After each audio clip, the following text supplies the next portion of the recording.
읽겠습니다. 하나님 아버지 감사합니다. 오늘 새벽도 우리의 육신은 연약할지라도 하나님의 은혜로 단잠을 깨우며 또 예배당에 나와 함께 새벽 예배의 단을 쌓을 수 있는 마음과 이만큼의 건강과 또 작은 믿음과 사랑하는 성도들과 교회를 주시고 또 하나님께 주님 영광 돌리게 하시고 가정에서도 깨어 주님 시간을 구별하여 함께 동참할 수 있게 하시니 감사드립니다. 하나님 우리의 중심을 받아주시고 더욱 열심을 품고 주를 섬기며 주님 주께로 한 걸음씩 나아갈 수 있는 우리의 심령이 되고 또 하나님께서 힘과 건강을 다 주셔서 이 세상을 사는 동안 지치지 않고 연약하지 않게 하여 주시기를 소원합니다. 병상에 있는 연약한 지체들에게도 건강함을 더욱 주셔서 세상 사는 동안 너무 슬프지 않고 하나님이 주시는 힘으로 감사함으로 강건함으로 살게 하여 주옵소서. 부족하고 미천한 종에게 이제도 말씀을 조금 해석할 힘을 주시고 바르게 해석하며 함께 묵상하며 나누며 말씀의 교훈이 항상 저희들의 삶 가운데 저희의 심령에 새겨지고 삶 가운데서 기억나서 말씀대로의 좋은 사람들이 되어가게 하여 주옵소서. 예수님의 이름으로 기도하옵나이다. 아멘. 잠언 17장 9절부터 12절 말씀 같이 보십시다. 9절 보십시다. 허물을 덮어주는 자는 사랑을 구하는 자요 그것을 거듭 말하는 자는 친한 벗을 이간하는 자니라. 허물을 덮어주는 자, 허물을 덮어주는 자는 사랑을 실천하고자 하는 자입니다. 잠언 10장 12절에서도 읽었죠. 미움은 다툼을 일으켜도 사랑은 모든 허물을 가리우느니라. 그렇게 말했죠. 사랑이 있으면, 형제 사랑이 있으면, 이웃 사랑이 있으면 상대방의 허물을 덮어줄 수 있을 것입니다. 사도 베드로도 베드로전서 4장 8절에서 무엇보다도 열심으로 서로 사랑할지니, 우리에게 주신 교훈이죠. 열심히 서로 사랑하라. 거룩한 사랑으로 서로 사랑하라. 사랑은 허다한 죄를 덮느니라. 그렇게 말했습니다. 열심으로 서로 사랑할지니 사랑은 허다한 죄를 덮느니라. 그러니까 서로 사랑함이 있으면 상대의 부족과 연약도 작게 여겨질 것입니다. 그것이 분명한 부족과 연약이지만은 품고 갈 수 있고 덮어주고 갈 수 있을 것입니다. 주께서는 우리에게 잘못을 행한 자들이 와서 내가 잘못했다, I am sorry, 내가 잘못했다고 말하면 하루에 7번뿐 아니라 70번씩 7번이라도 용서하라 그렇게 말씀하셨습니다. 우리는 다른 사람의 허물을 용서하는 자가 되어야 합니다. 사도 바울은 고린도전서 13장에 사랑을 논하면서 사랑은 오래 참고 모든 것을 참는다. 사랑하기 때문에 7년을 수일같이 참은 야곱과 같이 오래 참는다.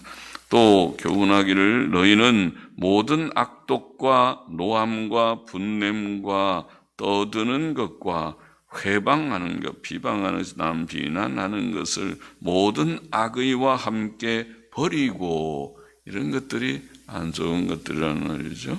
악독, 노함, 노하고 분내고 떠들고 비방하고 이런 것을 모든 악의, 악한 생각이죠. 악의와 함께 버리고 서로 인자하게 하며 서로를 향해서 인자하게 하고 불쌍히 여기며.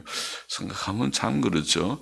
이 수고로운 세상에서 남편도 고생을 하고 있고 안 좋은 몸 이끌고 오늘도 직장에 나가서 윗사람 눈치 보면서 맡겨진 일들을 하는 것이 그렇게 쉬운 일은 아닐 테죠. 돈 버는 것이 쉬운 일이 아니니까 고생이 많소. 고생이.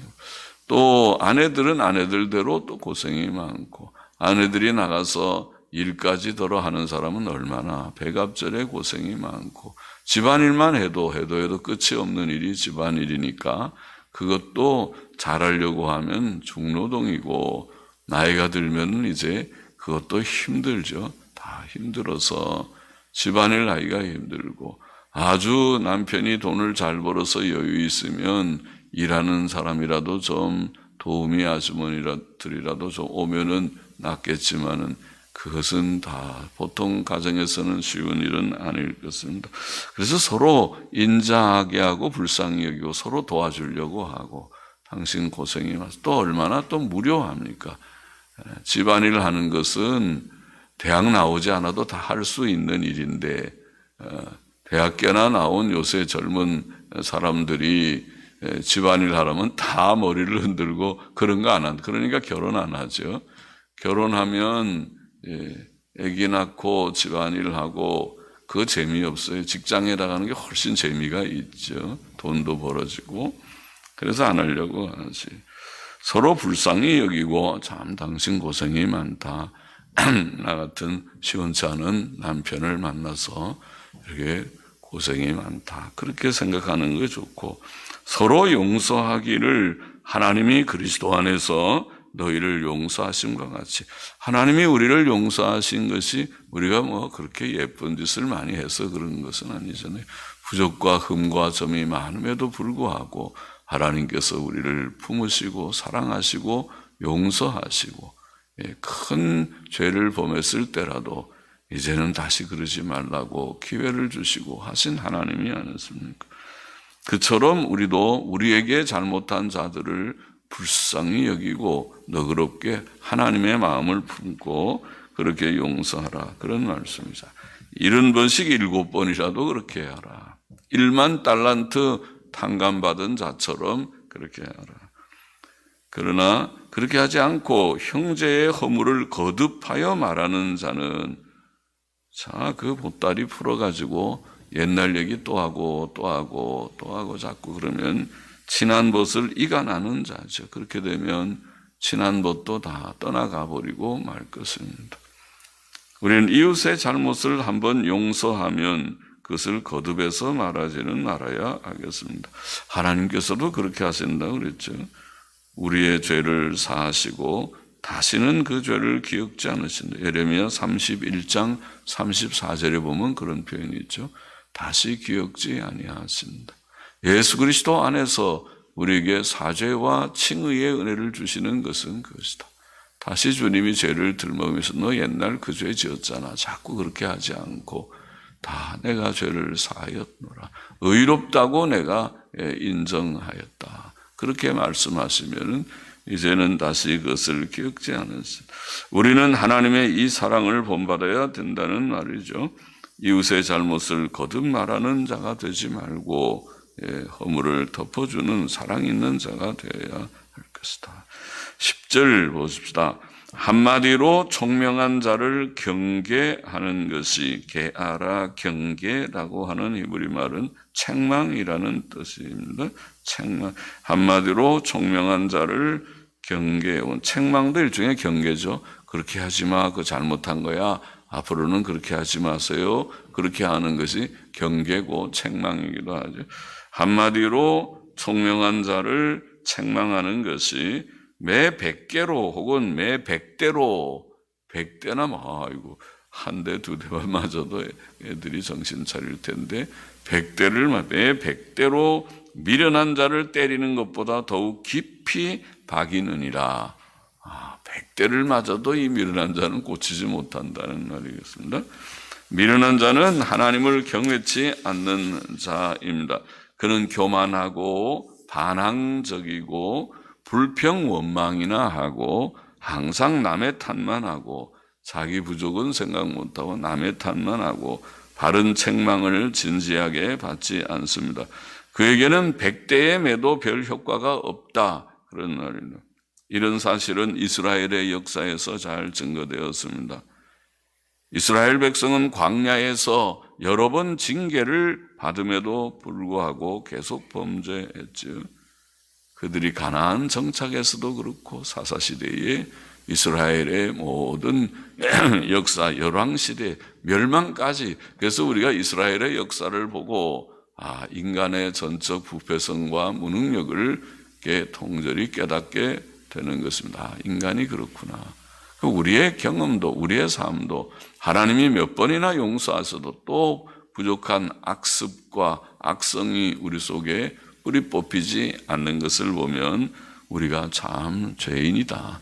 죄성을 가진 자다. 미련한 자는 자기 행위를 바른 줄로 알고 남의 권면을 듣지 않는다. 잠언의 12장 15절 13장 1절에 그런 말씀들이 있죠. 그러므로 잠언 27장 22절은 아주 재미있다고 할지 아주 재미있는 표현을 냈어요. 미련한 자를 곡물과 함께 절구해 놓고, 우리가 곡식을 절구해서 빻듯이 미련한 자를 같이 놓고 공의로 찌을지라도 다 해서 이 껍데기, 미련의 껍데기를 벗겨보려고 공의로 찌을지라도 그 미련은 벗어지지 아니하느니라. 그렇게 표현했어요. 미련은 벗어지질 않는다. 마치 양파 까는 것처럼 껍데기를 우리가 하나 벗겨서 이거 지저분하구나. 속에 깨끗한 거 잡고 또 껍데기가 또 나왔네. 또 이것도 벗겨보고 또 벗겨보고 진짜 알맹이를 구하려고 자꾸 벗겨도 나중에 다 벗겨도 알맹이가 없는 것처럼 미련의 껍데기는 끝이 없다. 그렇죠? 그러나 지혜자는 하나님을 경외하는 자입니다. 그는 온유하고 겸손한 자이며 책망을 들을 때 겸손히 받고 진지하게 자신을 반성하며 고치는 자라고 할 수 있죠. 지혜가 있구나. 지혜가 있구나. 잠언 12장 15절에 보면 지혜로운 자는 권고를 듣는다. 권고를 듣는다. 그러나 미련한 자는 그런 권면을 듣지를 않습니다. 그는 부모나 선생에게 매를 맞을 필요도 없습니다. 왜냐하면 한마디 책망만 해도 그렇게 하지 마세요. 그거는 나쁜 거예요. 그래도 잘 알아듣고 조심하니까. 그런 아이들이 있죠. 지혜가 좀 있는 아이들이에요. 그러나 미련한 아이들은 그 소용이 없습니다. 뒤돌아서면은 코웃음치고 또 그 짓을 합니다. 한마디의 책망에 효력이 있는 그것이 지혜자입니다. 그러므로 먼저 지혜자가 되는 것이 필요하고 중요하죠. 사람이 책망을 듣는 것은 둘째고 먼저 지혜자가 되어야 책망도 효력이 있지. 미련한 자는 배 100대를 맞아도 매를 100대를 맞아도 그 미련이 벗겨지지 않는다. 어떻게 그럼 우리가 지혜자가 될 수 있는가? 성경이 가르치는 대로 성경은 하나님의 은혜로 심령의 변화를 받아야 되는데 그 심령의 변화가 하나님 경외하는 심령으로 변화되는 것입니다. 하나님을 알지 못하니까 그렇습니다. 하나님 경외하는, 하나님을 여호와를 경외하는 것이 지혜의 시작, 지혜의 근본이요. 지식의 시작, 지식의 근본이다. 시작이라는 그 말은 말 그대로 시작이에요. 그것이 출발점입니다. 하나님을 경외함이 있어야 되고 또 그것이 근본, 가장 중요한 부분이다. 하나님을 경외함이 있어야 그 다음에 죄악된 일은 우리가 멀리하죠. 그렇게 하면 안 돼요. 하나님이 기뻐하지 않으세요. 그 한마디면은 다 될 것입니다. 왜 죄 짓지 말아야 됩니까? 하나님이 짓지 말라고 그랬으니까 짓지 말아야 됩니다. 왜 부모 공경해야 되는데요? 왜 거짓말하면 안 되는데요? 왜 남 죽이면 안 돼요? 저 사람 미운데 내가 죽여버리면 좋겠는데요? 왜 간음하면 안 돼요? 내가 서로 좋아하는데 둘이 좋아하는데요? 안 돼. 왜 안 돼요? 하나님이 안 된다고 그랬으니까 안 되는 거예요. 하나님이 그런 거 하지 마. 그런 짓을 하지 마. 그런 악한 일은 하지 마. 하지 마. 하나님께서 하지 마. 그랬으면 안 해야 되는 것이죠. 하나님이 하지 마. 그랬는데 하는 것은 교만한 자예요.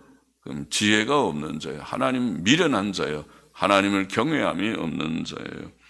심령이 변해서 하나님 경외하고 계명 지키려고 하는 그 심령이 돼야 그것이 지혜고, 이런 지혜자는 말을 하면은 잘 알아듣고 조심을 할 것입니다. 그러나 지혜가 없는 미련한 자는 아무리 말을 해도 매를 100대를 때려도 되질 않는다. 그럼 우리와 우리 자녀들이 지혜자가 되기를 원합니다. 지혜자가 돼서 아빠 엄마가 이렇게 하세요, 이렇게 해야 된다 하면은 알아듣는 자가 되는 게 중요하죠. 그렇지 않으면은 뭐 더 좋은 학교 들어가는 게 뭐고, 좋은 직장 들어가는 게 뭐고, 월급 받는 게 뭐고, 결혼이 뭐고, 다 의미가 없고 가치가 없는 일이 아닌가. 그래 해봐야 그 미련둥인데, 미련하면 그 결과는 멸망이 아닌가. 11절 보십시다. 악한 자는 반역만 힘쓰나니 그러므로 그에게 잔인한 사자가 보냄을 입으리라. 반역만 힘쓴다. 반역은 하나님이나 왕이나 윗사람을 대적하는 행위죠. 악한 자는 왜 반역만 힘씁니까? 교만하니까 그렇죠. 교만하면 자신을 크게 여기고 남 무시하는 게 교만의 특성이죠. 그러니까 남의 말 들으면 별로 그거 듣고 싶지 않아요. 윗사람 말, 그 코웃음 치고 말 것입니다. 그는 세상이나 사회나 단체의 질서에 순응하지 않고, 마음이 교만하니까 순응할 수가 없죠. 윗사람의 권위에 복종하지 않습니다. 그게 참 문제죠. 그래서 그런 사람은 사회에 적응하기가 어렵고 또 직장 생활하기도 어렵습니다. 마음이 좀 겸손해지면, 단련을 받아서 겸손하면 어디 갖다 놔도 살아남아요. 저 사람은 저런 그래도 그 경력이 있는 사람인데, 여기에 있을 법하지 않은 사람인데 여기에서 저렇게 잘 견디네. 훌륭한 인격자이지요. 훌륭한. 요새는 뭐 그런 시대가 됐죠. 다 이사급에서 은퇴하고 나서도 들어가서 웨이터를 하지를 않나. 그 가서 경비를 쓰지 않나. 그게 나쁜 일이 아니라, 가만히 있으면 돈 다 까먹는데, 뭐 5억이요? 10억이요? 그거 까먹기 시작하고 몇 번 사고 나고 병 들어서 병원에 들어갔다 나갔다 하고 하면 5억 까먹는 거 시간 문제일 텐데요.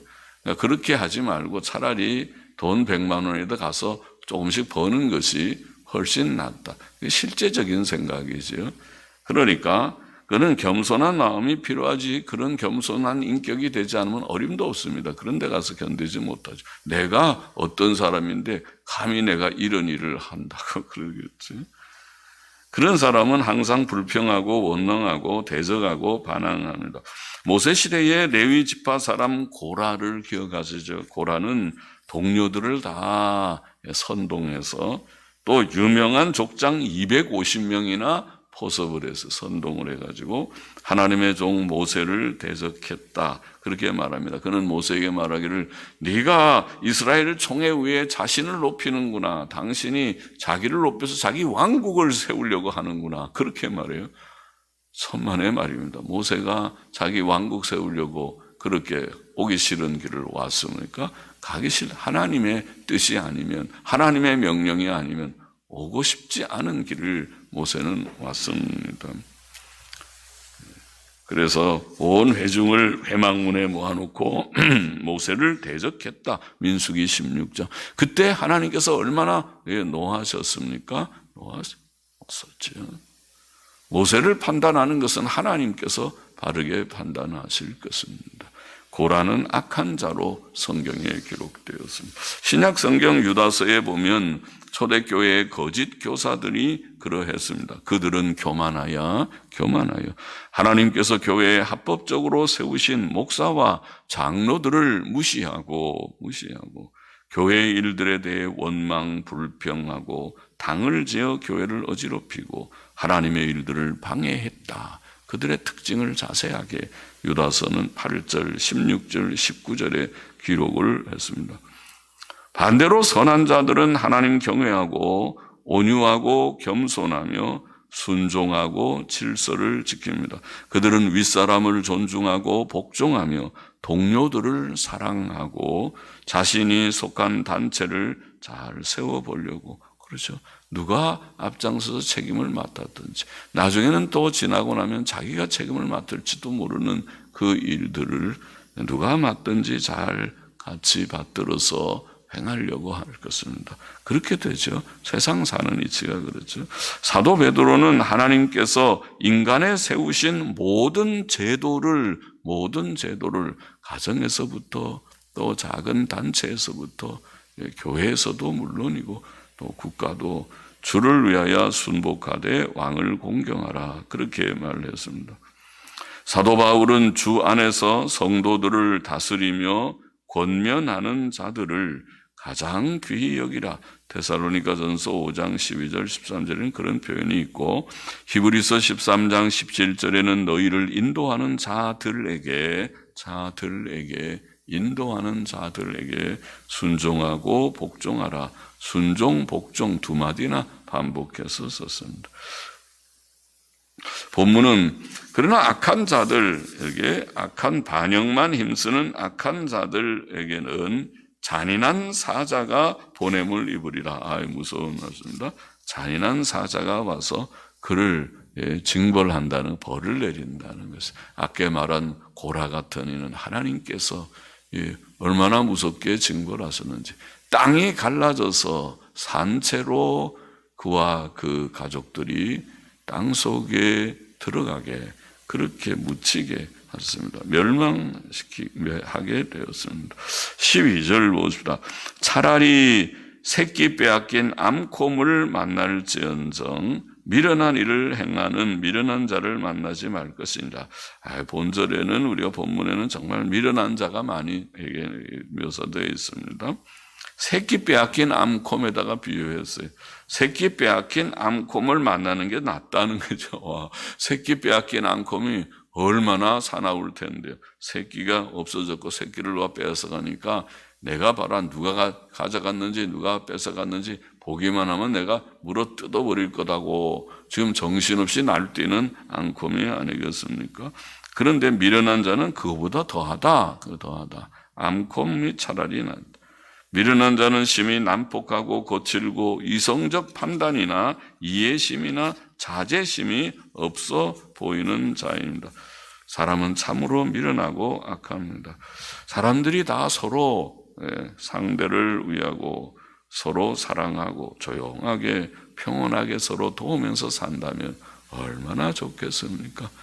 우리나라를 보시죠. 남북이 서로 화해하고 그렇게 살면 얼마나 좋겠습니까?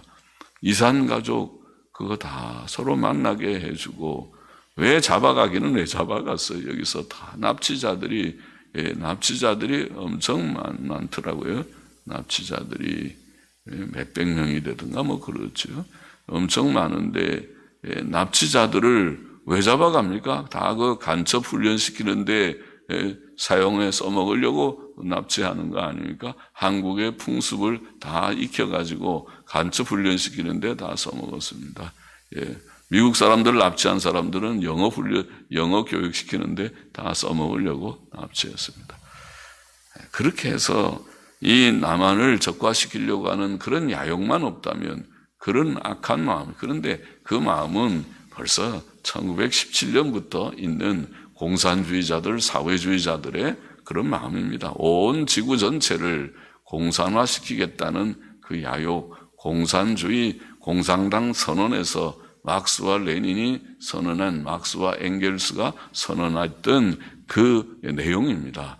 모든 노동자들이여 일어나서 우리가 이 대열에 참여하라.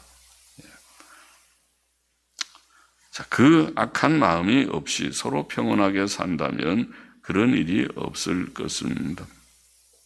하나님을 모르는 사람들은 공의의 심판자이신 하나님을 두려워하는 마음이 없기 때문에 악을 행하고 이기적이고 탐욕적입니다. 그래서 이 세상이 이런 전쟁터와 같이 되는 것입니다. 또 모든 불법과 비리를 그들이 다 행하면서도 뻔뻔스러워. 왜냐하면 이 사회주의자들이 뻔뻔스러운 까닭은 그 목표가 그들은 선하다고 생각하니까 그 선한 목표를 위해서는 수단 방법이 정당화된다는 것입니다. 사람들은 때때로 짐승보다 못합니다. 헤롯 대왕은 자기 왕위의 안전을 위하여 베들레헴 부근의 2살 이하의 모든 어린 아기들을 다 죽여버렸죠. 학살했어요.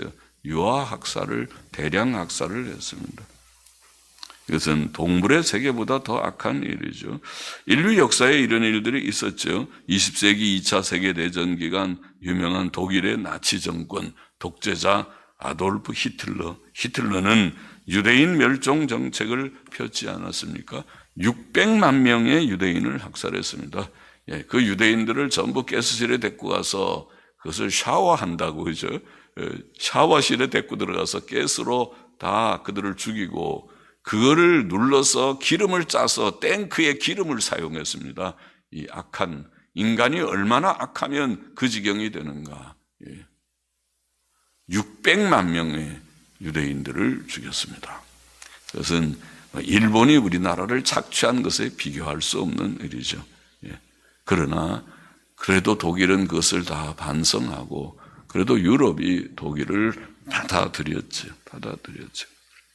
러시아에서 시작된 공산주의 혁명은 세계적으로 약 1억 명의 사람을 죽였다는 학자들의 통계가 있습니다. 1억 명, 결국은 학살도 하고 또 아사트 굶어 죽이기도 하고 그렇게 다 죽인 사람들을 총 합치면 러시아와 중국이 엄청 많고 북한도 적지 않은, 북한에도 정권 유지를 위해서 많은 사람을 죽였습니다. 그것이 북한입니다. 사실은 북한하고 무슨 화해니 그런 말들이 그렇게 합당한 말이 아닙니다. 북한이 그것을 참으로 고치고 좋은 정부가 될 때 사이좋게 지나는 것이 맞지, 자기가 그것을 바꿀 마음이 없는데 어떻게 화해를 한다는 것인지 모르겠습니다. 그냥 사이좋게 지나면 지나질 수 있는 것인지. 뭐 작은 거 하나도 안 하잖아요. 천안함 폭침도 사과한 적이 없고, 또 금강산에서 피살 사건도 사과한 적이 없고, 납치자들도 찾아온 것이 없어요. 일본 정부야 납치한 사람들 그래도 다 인정하고 돌려보내는 것을 조건으로 그래도 국교를 정상화했지만은 우리 대한민국 정부는 뭐 하고 있는지 모르겠어요. 북한이 이상한 미사일만 쏴도 아직 이것은 남북 합의에 위반되지 않는다. 순항 미사일 이번에 쐈을 때도 그렇더라고요. 그 합의에 순항 미사일 조항은 없으니까 합의 위반이 아니래요. 하여튼 참 별난 말도 다 있구만요. 그럼 순항 미사일에다 앞에 핵을 장착해서 한 방 먹여야 그 다음에 정신이 차리지. 그러면 이제 때는 늦지요, 이미. 안보는 그렇게 하는 게 아닌 거를 삼척동자도 알 듯한데 말이죠. 본문의 교훈을 정리해 보십시다. 남의 허물을 덮어주는 자는 사랑을 실천하는 자요, 그것을 거듭 말하는 자는 친한 벗을 이간하는 자니라. 자, 우리는 그런 마음을 가져야 될 것이다. 둘째, 한마디로 총명한 자를 책망하는 것이 매 100대로 미련한 자를 때리는 것보다 더욱 깊이 박인다. 먼저 지혜를 얻어야 책망이 유익하다. 셋째, 악한 자는 반역만 힘쓰므로 잔인한 사자가 그에게 보내진다. 미련하고 악하게 행하는 자를 하나님께서는 꼭 공의로 징벌하실 것이다. 징벌하실 것이다. 우리는 그런 류의 사람 되지 말아야 돼. 넷째로, 우리는 차라리 새끼 빼앗긴 암콤을 만날지언정 미련한 일을 행하는 미련한 자를 만나지 말아야 된다. 참 미련함이 생겼습니다. 우리는 미련한 자가 되지 말고 참 지혜자 되기를 소원합니다. 기도하십시다. 하나님 아버지 감사합니다. 이 새벽에도 몇 마디 말씀을 좀 읽고 묵상했습니다. 주님, 우리에게 하나님 경외하는 마음, 참된 사랑의 마음, 지혜를 주시고 미련한 자가 되지 않게 하여 주옵소서. 헌금하는 심령도 받아 주옵소서. 예수 그리스도의 이름으로 기도하옵나이다. 아멘.